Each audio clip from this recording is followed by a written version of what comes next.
부모님의 사랑과 희생을 기리는 어버이 주일입니다. 저는 오늘 말씀을 가지고 예수 그리스도께서는 부모님을 어떻게 대하셨는지, 그리고 더 나아가 가정을 어떻게 생각하셨는지에 대하여 우리 성도들과 함께 살펴보므로 우리의 인생 가운데 가장 중요한 관계, 부모와 자녀와의 관계, 그리고 더 넓게는 가족과의 관계에 대해서 함께 말씀을 나누고자 합니다. 제가 오늘 말씀을 통해 성도들에게 강조하고 싶은 것 한 가지가 있습니다. 그것은 예수님께서는 가정의 가치를 상대화하셨다는 진리입니다. 그것을 기억해야 합니다. 예수 그리스도께서는 이 땅의 가정의 가치를 상대화하셨습니다. 미간을 찌푸리시는 분이 계실지 모르겠습니다. 무슨 소리인가? 가정이 얼마나 소중한가? 오늘처럼 가정이 무너지는 세대의 가정을 상대화하셨다니, 불편하게 생각하실지 모르겠지만 사실입니다. 예수 그리스도께서는 가정의 가치를 상대화하셨습니다. 사랑하는 성도 여러분, 하나님 앞에서는 모든 것이 상대화됩니다. 살아계신 하나님만이 절대자이시고 절대 기준이 되십니다. 하나님 앞에 서는 인간의 모든 것, 이 땅의 문화와 이 땅의 모든 것은 하나님 앞에서 상대화됩니다. 오늘 본문 말씀을 봅니다. 46절 말씀이죠. 예수께서 무리에게 말씀하실 때에 그의 어머니와 동생들이 예수께 말하려고 밖에 섰더니, 어머니와 동생들이 예수님과 말하려고 밖에서 기다리고 있습니다. 예수께서 지금 말씀을 전하시는 중이었기 때문입니다. 어머니와 가족들이 무슨 말을 하러 예수 그리스도께 나왔을까요? 오늘 본문에서 정확하게 알려주고 있지 않아서 우리는 추측해 볼 수 있는데, 오늘 읽은 본문 말씀 쭉 12장 전체를 통해 보시면 12장 전체에서 바리새인과 논쟁이 붙는데, 바리새인이 예수님을 향하여 귀신 들렸도다, 바알세불 들렸도다, 한마디로 미쳤도다 라는 고발이 있었습니다. 당연히 이런 소문이 어머니 마리아와 동생들의 귀에 들렸을 것이고, 그래서 어머니와 동생들은 예수님께 다가가 예수님을 집으로 데려오려고 했을 것입니다. 그 추정이 거의 맞습니다. 어찌되었든 예수 그리스도께서는 어머니와 동생들이 밖에서 기다리고 있다는 소식을 전해 들을 때, 만약 예수 그리스도께서 가정을 절대시하셨다면 당장 달려가 어머니의 말에 순종했을 것입니다. 예수 그리스도께서 만약 가정이 가장 소중한 가치이고 가정이 가장 중요한 것이라면, 예수 그리스도께서는 어머니가 기다리고 있다는 소식 앞에 당장 달려가 어머니와 동생들을 바라보며 이렇게 생각하셨을 것입니다. 아, 내가 이 땅 가운데 가장 중요한 어머니와 동생들을 돌보는 가정의 의무를 소홀히 했구나 자책하시며 어머니와 함께 어머니의 손을 잡고 고향 나사렛 동네로 갔을 것입니다.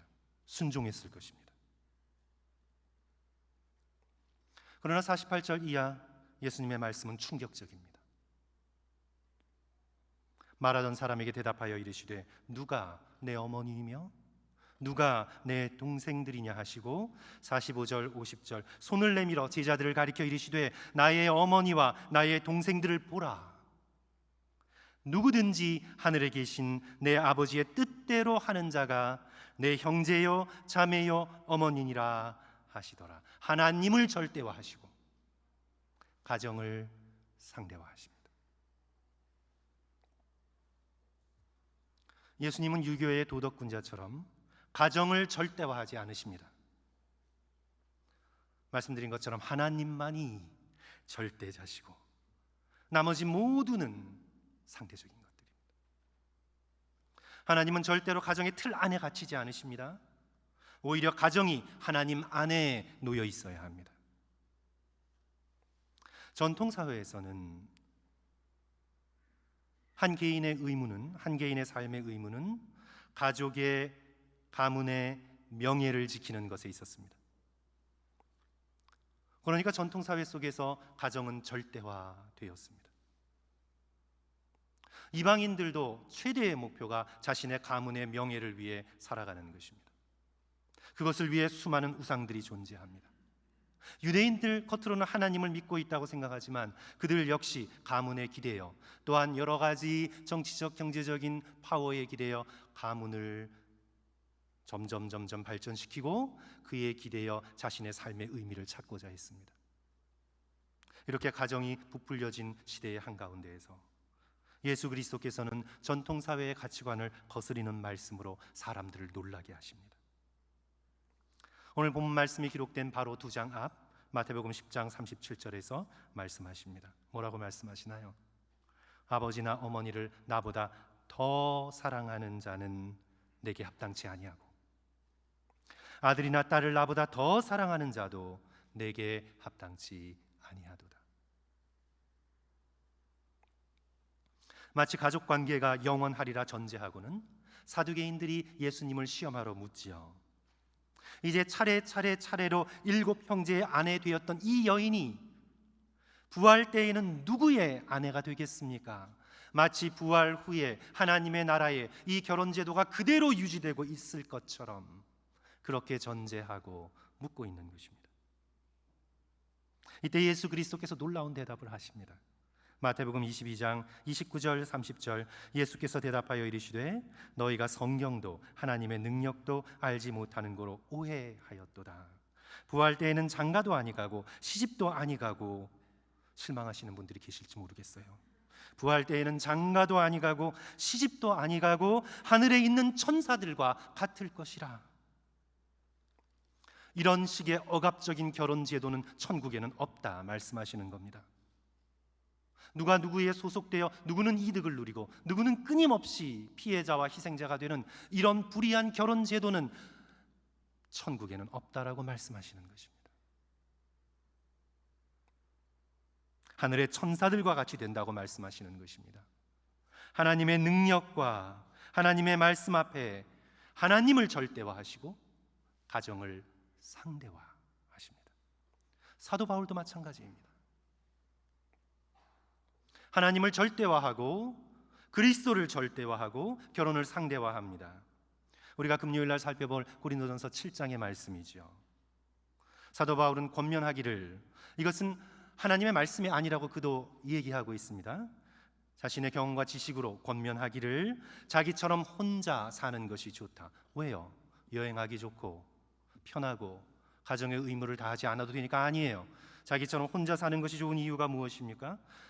예수 그리스도를 더 잘 섬길 수 있기 때문에.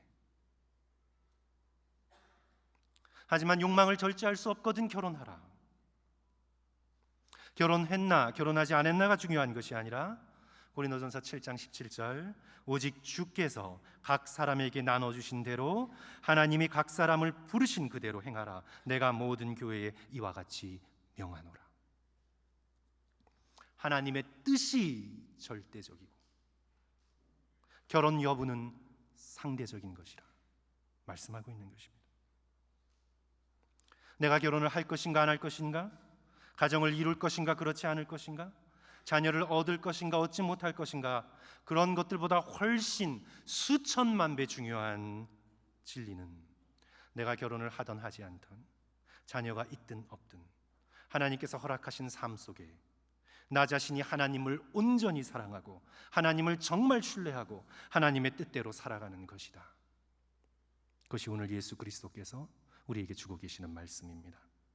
마태복음 12장 50절 말씀, 성도 여러분 다 같이 한 목소리로 함께 읽습니다. 누구든지, 시작.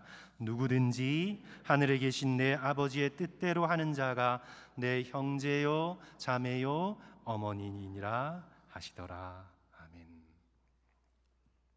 사랑하는 성도 여러분, 가정을 소중히 여기시되 하나님보다 앞세우지 마십시오. 요즘 동성연애, 트랜스젠더, 동거문화, 성을 오락으로 즐기려는 후권 문화, 이런 것 등으로 가정이 무너지고 있다는 당연한 염려 때문에 이제 이에 대한 반작용으로 보수적 기독교인들은 가정의 역할을 강조합니다. 가정은 강조해도 좋습니다. 하지만 지나치게 강조하면 마치 가정을 이루는 것이, 모범적인 가정의 형태를 이루는 것이 그리스도인의 삶의 목표처럼 가정을 절대화하는 오류를 범하게 됩니다. 둘 다 잘못된 것입니다. 성경은 그렇게 말씀하고 있지 않습니다. 가정이 소중하지만 절대적이지 않다고 말씀하십니다. 우리의 혈연으로 맺어진 가정보다 훨씬 더 중요한 것은 예수 그리스도의 보혈로 맺어진 믿음의 백성들이라고 말씀하고 계십니다. 부모의 기대를 만족해 하여 부모를 기쁘게 해드리는 것보다 수천만 배 중요한 것은 하나님의 뜻을 행하여 하나님을 기쁘게 해드리는 것이라고 예수 그리스도께서 말씀하고 계십니다. 요한일서 2장 17절, 이 세상도 그 정욕도 지나가되 오직 하나님의 뜻을 행하는 자는 영원히 거하느니라. 성도 여러분, 예수님의 말씀처럼 우리는 이 육신의 껍질을 벗고 부활의 몸을 입을 때 하나님의 나라에서 우리는 천사처럼 될 것입니다. 그때는 내가 결혼을 했었는가, 하지 않았었는가, 내게 자녀가 있었는가, 없었는가는 아무 상관이 없을 것입니다. 내가 어떤 상황에 처해 있었건 하나님께서 허락하신 그 상황 속에서 오직 하나님의 뜻을 행하였는가, 그것이 중요할 것입니다. 그래서 다시 우리는 예수 그리스도께서 가정을 상대해야 하시며 우리에게 전해주신 이 귀한 말씀, 마태복음 12장 50절 말씀, 누구든지 하늘에 계신 내 아버지의 뜻대로 하는 자가 내 형제요 자매요 어머니니라 하시더라.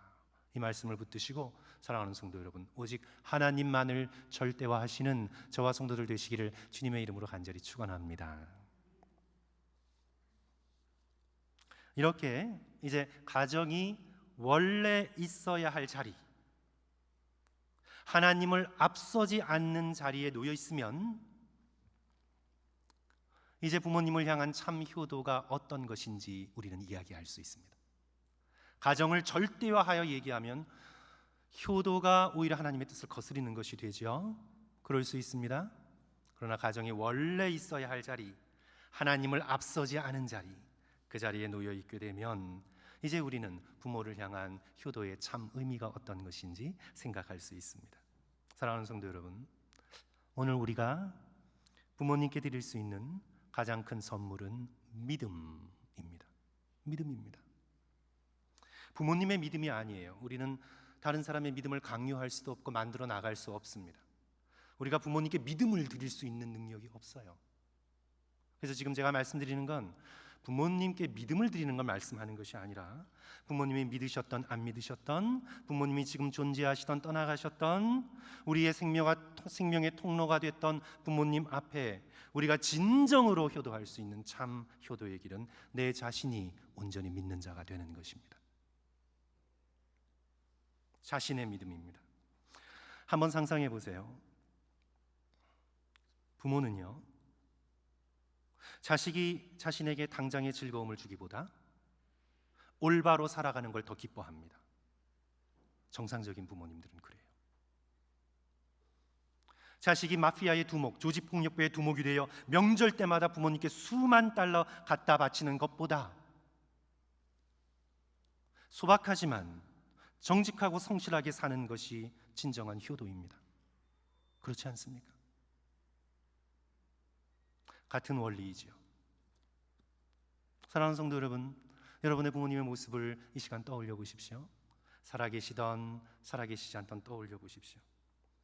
우리에게 생명의 통로가 되어줬던 우리의 부모님 앞에서 이 세상을 가장 잘 사는 길은 자신을 지으신 창조주 하나님을 알고 구원의 도리인 예수 그리스도의 십자가를 믿고 이 세상의 악에 물들지 않으며 겸손하고 성실하게 끝까지 믿음을 지키며 살아가는 것입니다. 그것이 효도입니다.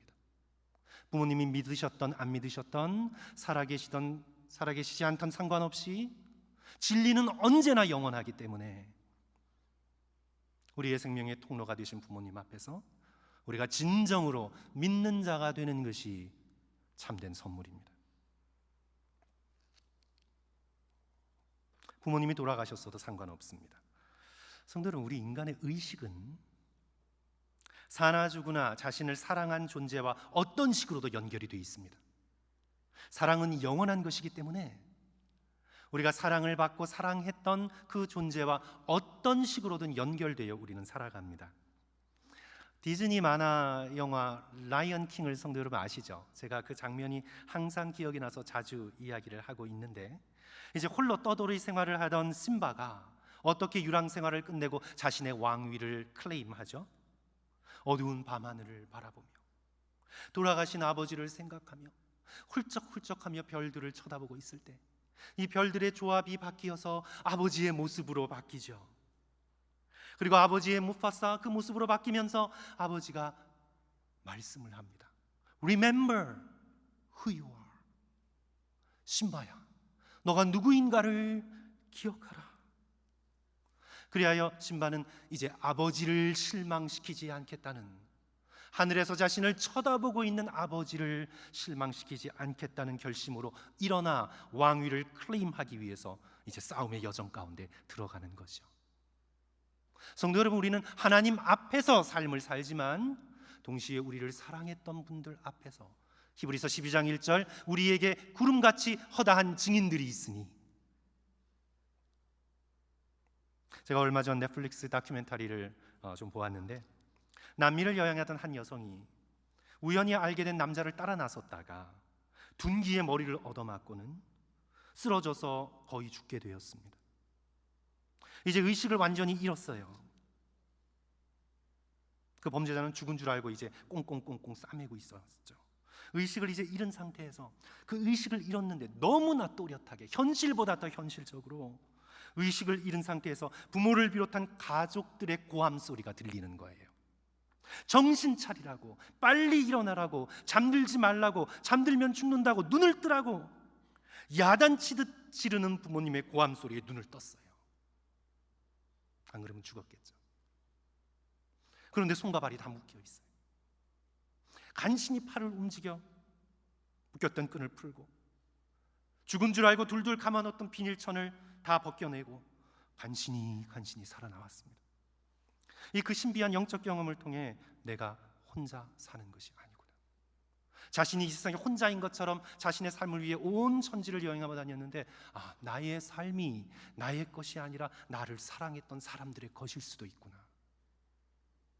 삶의 전기를 트는 굉장히 중요한 터닝 포인트가 됩니다.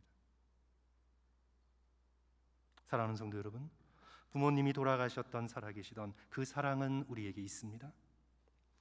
그 앞에서 우리가 부모님께 드릴 수 있는 최고의 선물은 바로 내가 예수 믿고 구원받아 믿음을 지키고 이 땅을 살아가는 것입니다. 부모님을 통해 받은 생명을 가지고 하나님을 믿는 믿음으로 살아가시는 저와 성도들 되시기를 다시 한번 간절히 축원합니다. 원래 설교가 그냥 여기서 끝나면 되는데, 그런데 성도 여러분, 여기에 한 가지 함정이 있어요. 이 함정은 인간이 악하기 때문에 스스로 파놓은 함정이에요. 어떤 함정인가요? 하나님을 핑계로, 이제 믿음을 핑계로 살아계신 부모님을 돌보지 않는 함정입니다. 하나님을 믿는 것이 효도라고, 신앙생활 한다고 부모님의 기본적 필요를 채우지 않고 마음으로 공경하지 않는 인간의 악함에서 나오는 함정입니다. 바로 예수 그리스도께서 복음서에서 하셨던 바리새인들의 고르반 논쟁이죠. 바리새인들의 악함이죠. 마가복음 7장 11절 예수님의 말씀입니다. 너희는 이르되, 바리새인들에게 너희는 이르되 사람이 아버지나 어머니에게 말하기를 내가 드려 유익하게 할 것이 고르반 곧 하나님께 드림이 되었다 하기만 하면 그만이라. 하나님께 드렸다고만 말하면 거기서 벗어납니다. 핑계를 댑니다. 하나님께 드린다는 핑계로 부모를 돌보지 않습니다. 신앙생활을 한다는 핑계로 부모님을 돌보지 않습니다. 예수님께서는 이를 가리켜 악하다라고 말씀하십니다.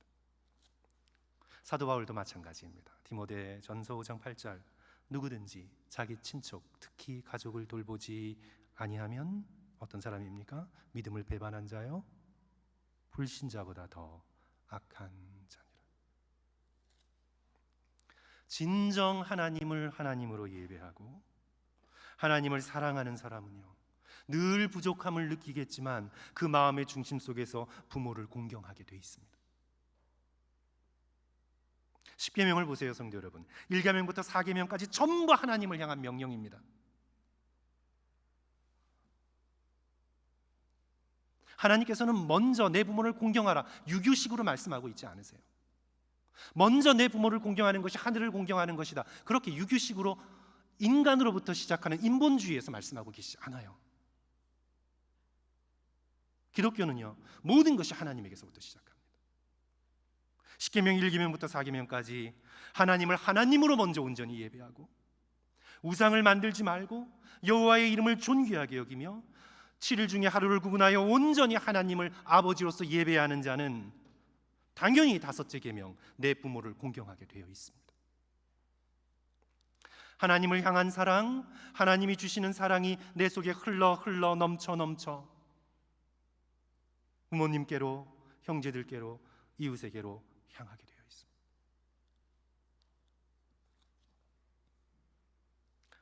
성도 여러분, 예수님의 삶을 다시 한번 돌아보시기 바랍니다. 이제 오늘 본문에서 예수님께서는 가정의 가치를 절대화하는 사람들이 시험 받을 만한 질문을 하시잖아요. 어머님이 밖에서 기다리신다는데 누가 내 어머님이요? 누가 내 동생들인가? 지금 말씀하시지 않으세요? 이렇게 가정의 가치를 상대화하셨던 것과 똑같이 공생애를 시작하시기 전에 이제 12살 소년이 되셨을 때 아들을 잃어버린 줄 알고 황급히 찾아나서 예루살렘 성전에 소년 예수를 발견했을 때 어머니 마리아가 다급하게 묻죠. 아이야, 어찌하여 우리에게 이같이 하였느냐? 보라, 내 아버지와 내가 근심하여 너를 찾았노라. 그때 예수께서 또다시 하나님 앞에서 가정을 상대화하십니다. 누가복음 2장 49절, 소년 예수께서 이르시되 어찌하여 나를 찾으셨나이까? 아니, 이런 경우가 어디 있어요? 어찌하여 나를 찾으셨나이까? 내가 내 아버지 집에 있어야 될 줄을 알지 못하셨나이까? 다시 한번 절대자 성부 하나님 앞에 가정을 상대화하십니다.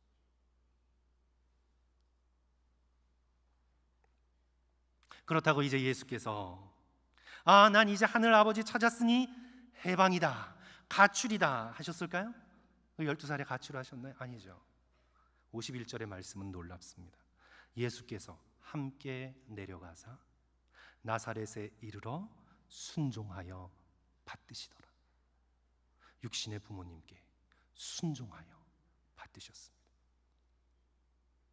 참 하늘 아버지, 하늘에 계신 절대자 되시는 하나님 아버지의 그 극진하신 사랑으로 육신의 부모를 섬기며 받드십니다.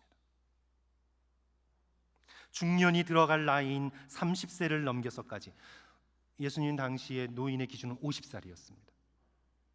그러니 30이면 청년이 아니에요. 중년으로 들어가는 단계입니다.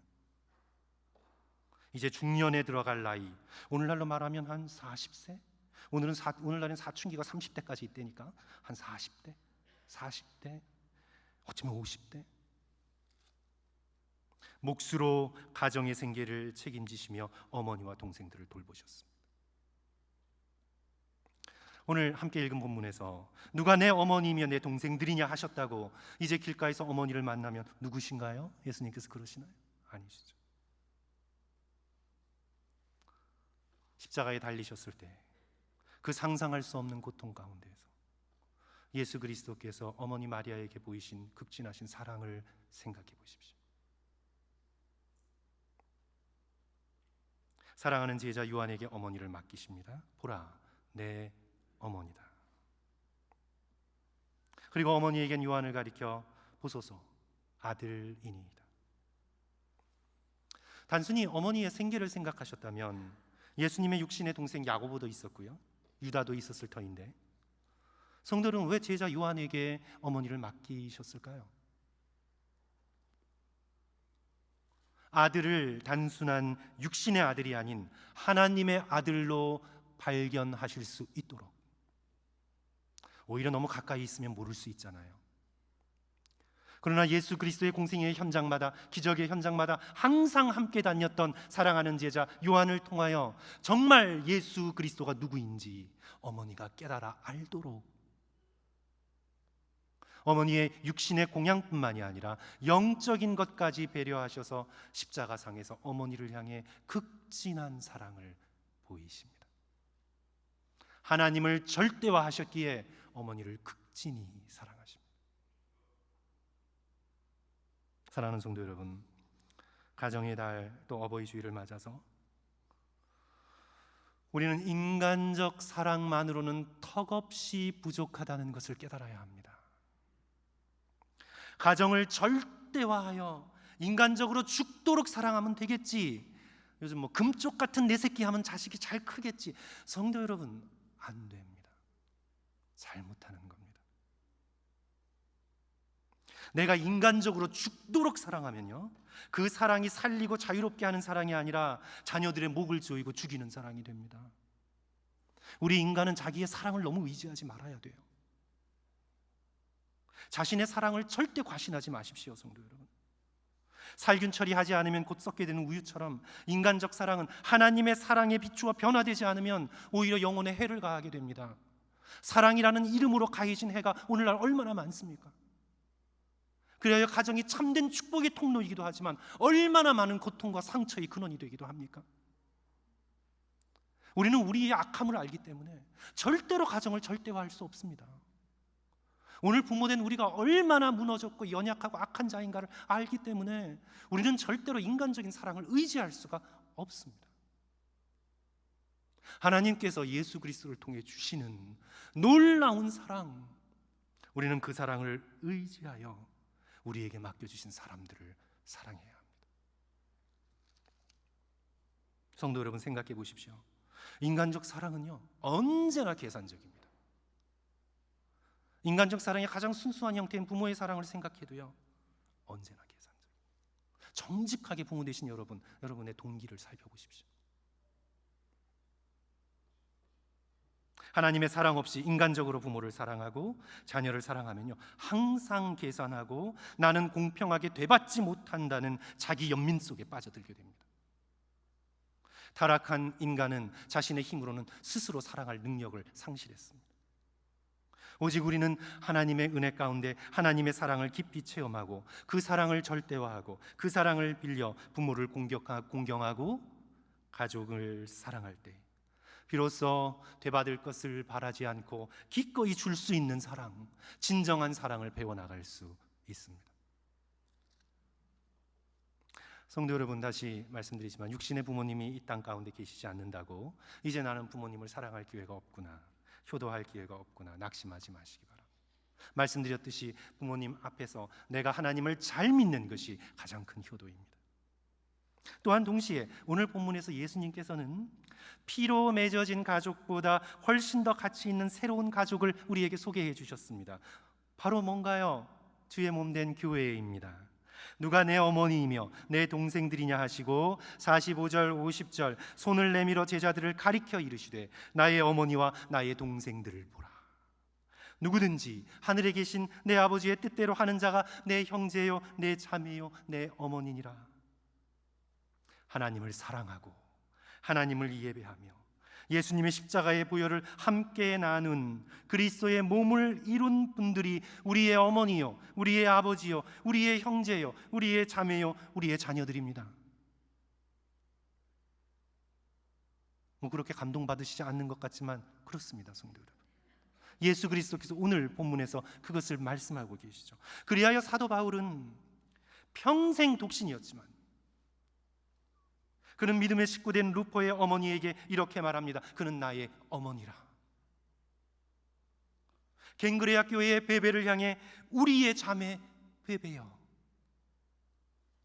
디모데를 향해서는 나의 사랑하는 아들 디모데야. 인간적으로 피 한 방울 섞이지 않았지만 예수 그리스도의 십자가의 보혈로 자신이 낳은 아들입니다. 나의 사랑하는 아들 디모데야, 나의 아들 디도야.